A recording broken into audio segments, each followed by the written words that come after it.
Hi guys, I'm gonna try this again. I hope you can hear me.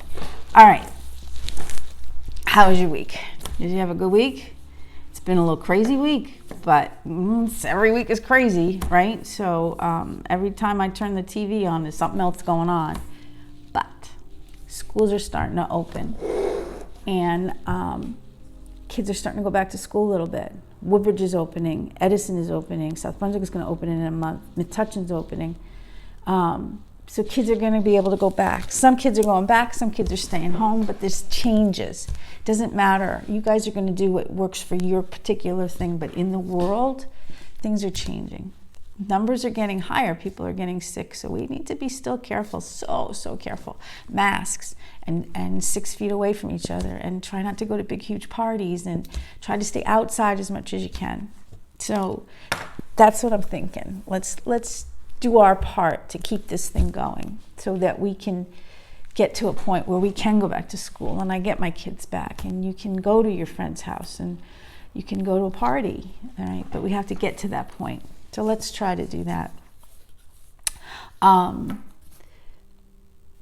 What's happening is that people are going back to school, and so you're seeing a change, and you're seeing maybe we're going to get to a point where we'll be a little bit better off. And you feel good about that. It's kind of like a blessing. It's kind of like something that it doesn't make you happy every single second of the day, but it's right. It feels good in your soul. It feels good in yourself. So we're going to talk about blessings today because Jesus talked about blessings. So if you go back to way far a long time ago, Moses was talking to God. God could speak to Moses. And Moses was there and God said, listen, I got rules because people aren't doing what I want them to do. So I got rules. And he gives them 10 rules. And we've gone over those 10 rules. They're called the 10 Commandments. Some of those rules are also government rules. You cannot murder anybody. You cannot steal from anybody. And some of them are God's rules. Take care of other people. Be kind to one another. Make sure that God is above all of us. So God gave Moses those rules, and it was a long time ago. And then Jesus said, listen, yeah, you got to follow rules. Mostly you got to follow, be kind to other people. Love other people and love God. That's it. Love other people and love God. But in order to do that, you follow those rules. But there's another thing. There are blessings. God doesn't just give you rules. God gives you love, right? You love your family. You love your friends. You love somebody on television. You love your animals. And you love God. Well, God loves you and me and everyone. And so with love comes rules, but also with love comes blessings, comes things that make you feel good, right? So Jesus he used to walk around. I've said this before, but back then, of course, we didn't even have electricity, so there was no TV, there were no cars, there were no big churches or houses, there's no internet, there was no Wi-Fi, no social media. It was basically people walking, and they had to do their stuff, but they were out there, and that's how Jesus taught. Miss Kathy goes to school. I put on my smart board. I use books. I put the electric on. We get up and dance to music, but Jesus didn't have all that. He just had himself and the world. And so he would walk around and teach people. And mostly he taught the disciples, because the disciples were the ones who were going to take over when he died. He knew he was going to die soon. I don't know if they knew yet, but he knew. So he had to get all this information to them so that he knew that it would continue on when he was gone. So he would walk around and talk to them. And as he would go, people were in the area and they would hear what he was saying, and they would be interested, and they would follow him. And so one day he was doing this, and he was walking around and teaching, and he could see a whole bunch of people. There's a lot of them. And so you know what he did? He sat down. I'm betting that he didn't want people to have to catch up, and he thought, it's be easier if I sit down. So he had been walking with the disciples and teaching and talking to them. And he decided to stop and sit and listen. So what I did was I took, where did I put that? Right here.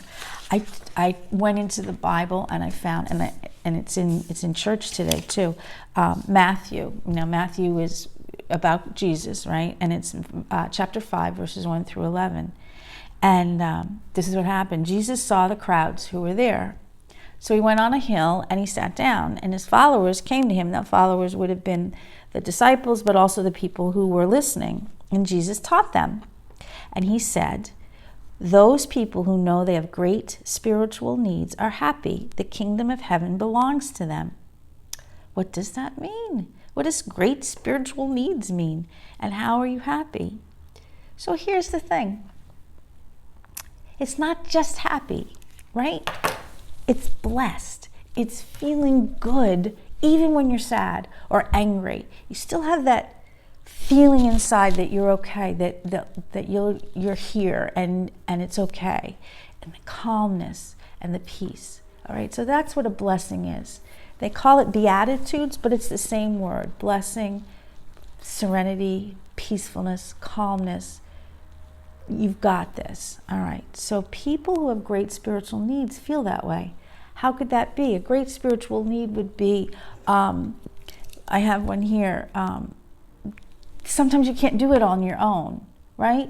So great spiritual needs means you need God. God is your need. He's the one who's going to take care of you. So sometimes I know that. I know I cannot do this without God. And so why does that make me happy? It makes me happy because God is right there. He's right there with us.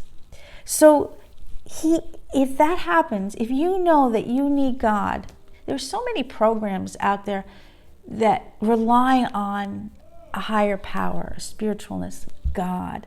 And that's what we do. We rely on God. And when you do that, when you know that God is there for you, then you are happy. And you know you are part of God's world.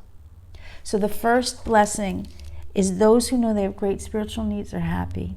The kingdom of heaven belongs to them. Those who are sad are now happy. If you are sad because bad things happened, like this epidemic, you are happy because you know God will take care of it. You don't know that God will fix everything right now, but you know in the end God will take care of it. God is right there. And so if you are sad, you're happy because God will comfort you. You feel peace because you know, I'm hitting my thing, you know God will comfort you. Those who are humble are happy. The earth will belong to them. And what that means is that if you are not full of pride, if you know that you do things not right all the time, if you know you're not perfect, but you ask for help and you ask for God to help you through that, then you're part of God's world. You will be blessed, you will feel good, and you will be part of God's world. The next one, those who want to do right more than anything else are happy, and God will fully satisfy them. It does not say those who always do right, because none of us can do that. What it says is if you want to do right, if you want to be good, if you want to be good and you try it and you keep going toward it, then you will be happy, you will be blessed, you will feel good because God will be right there and you know that. Those who give mercy to others are happy. If you forgive other people for doing. There was a thing on the news yesterday about a family whose son was killed. And the mom, now losing a child has got to be the worst thing ever, and especially that way. And this mom forgave the person who did it. Didn't say it was okay, didn't become their good friends, but forgave them.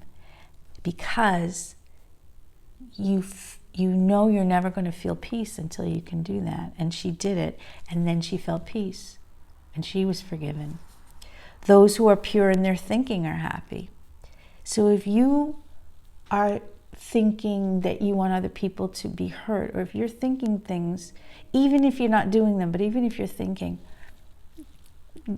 you need to change that a little bit and say, okay, now I know I'm angry and I know I want to feel this way, but I also know that God's going to take care of it. So those people who are pure in their thinking are blessed and will be with God. And it's not going to happen all the time, but you need to go in that direction. Those who work to bring peace are happy. What does it say here? It says, People who want peace for other people and want good for other people, people who think about other people, God will call them his sons. You will be part of God's world. Every one of these lines, the kingdom of heaven will belong to them. God will comfort them. The earth will belong to them. God will satisfy them. Mercy will be given to them. They will be with God.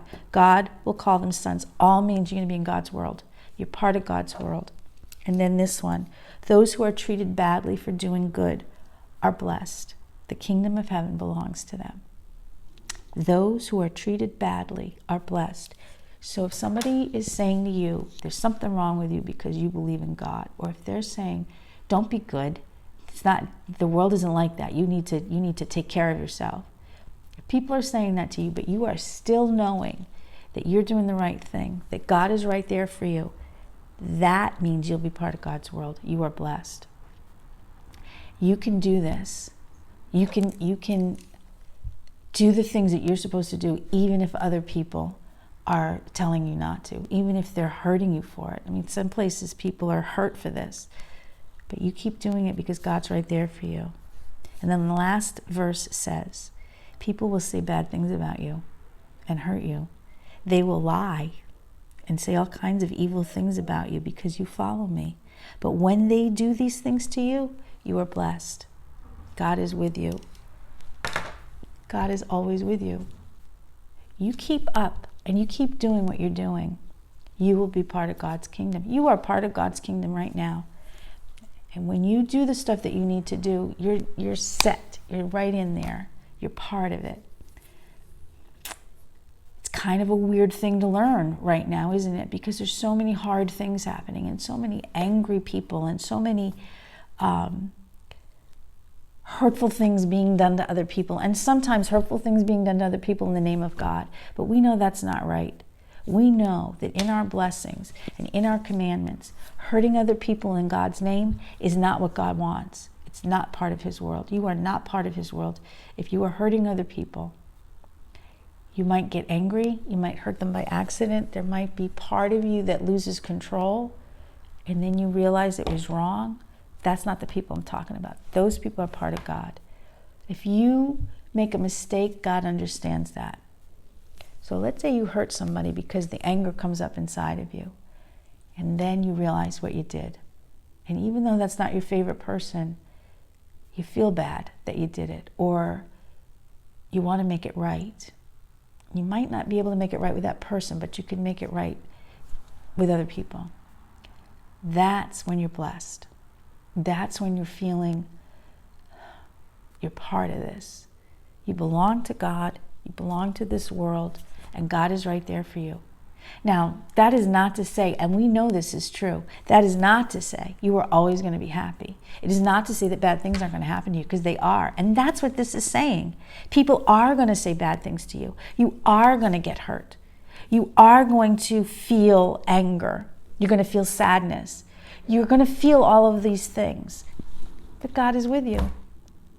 And so if that happens, you can, when you get to that point where you can do this, you just sit down and you say, please, please, please help me through this. And God will do that. And I kind of know this because I kind of do it a lot. And I didn't know if this was going to work or not. And I didn't know at the time that it was working. It's only later, after it happens. So you got to be part of this. If you remember those things and you come back to those things when you screw up, that's what God's looking for. He's not looking for perfection, because he didn't make us to be perfect. Things happened along the way that made us not perfect. But we can do it. And it's going to get us through. It's going to be tough times. This is one of the toughest times that we as a world have gone through, let alone as a country or a state or the town or church. This is so hard. But every day I can laugh at something. Every day I can take joy in my kids, in my family. I can feel comforted that I still have what I have. And even if I didn't have my family or my job, I still have the beautifulness of outside. I don't even know if that's a word, beautifulness, but the leaves are changing color, and it's beautiful, and the sun was shining yesterday, and it was warm, and I can take comfort in that and joy in that. Your family, your friends, your job, the world, ice cream, chocolate, those are things that are going to give you joy. Walking, the playground, the ocean, those are things that give you joy. They came from God. God gives you this. He doesn't just give you rules. He gives you rules, he gives you blessings, he gives you love, he gives you strength and comfort. And more and more and more. He gives you church. He gives you internet that you can find things on. He gives you music. Music gets me through all the time. It's right there. It's always right there. It's simple. You love God. You love others. God loves you. It's simple. All right.